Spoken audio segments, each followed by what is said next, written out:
Naitwa Naima, naishi Moshi, nahitaji kujua mwanaume mwenye busara kwa wanawake anakuaje? Hili ni swali zuri sana kutoka kwa Naima anaishi Moshi, anahitaji kujua mwanaume mwenye busara kwa wanawake anakuaje. Kwa hiyo nimeweza kusogezea kutokana na hili swali namna ya kuweza kumtambua mwanaume mwenye busara. Namna ya kwanza kabisa ni kuhusu kutokuwa na makundi ya watu wenye tabia za ovyo ovyo, mfano kuvuta bangi, kununua malaya, kupiga watu mtungo, yani ana makundi ya watu wenye tabia za ovyo ovyo. Hii pia ni mojawapo ya namna ya kuweza kumtambua mwanaume ana busara kwa wanawake. Na pia namna nyingine ya kuweza kumtambua mwanaume ana busara, hana skendo mbaya kuhusu wanawake, hana skendo ya kupiga wanawake, hana skendo ya kulumbania na wanawake, hana skendo ya kuingilia wanawake kinyume na maumbile, hana skendo ya kuwanunua. Kwa hiyo hii pia ni mojawapo ya jambo la kuweza kutambua kwamba ni namna ya kuweza kumtambua mwanaume ana busara kwa wanawake. Na pia namna nyingine ya kuweza kumtambua mwanaume ana busara kwa wanawake, ana hofu ya Mungu kulingana na matendo yake kuhusu wanawake.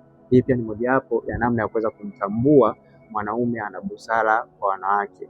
Na pia namna nyingine ya kuweza kumtambua, anaishi katika ukweli kwa wanawake. Yaani mwanaume yeyote mwenye busara kwa wanawake huwa anaishi katika ukweli.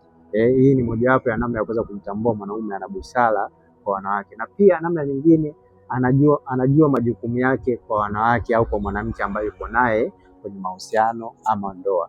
Hii pia ni mojawapo ya namna ya kuweza kumtambua mwanaume ana busara kwa wanawake. Kwa hiyo ni muhimu sana kujua hili swali.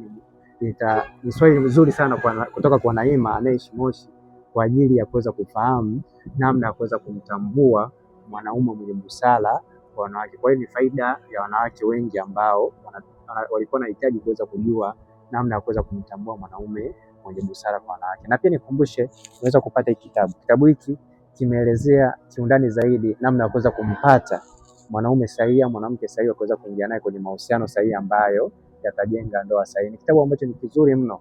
Kwa hiyo kinauzwa shilingi 15,000, lakini kwa WhatsApp utakipata kwa shilingi 10,000. Nicheki WhatsApp uweze kupata hiki kitabu. Naitwa Isaac Kanyangola.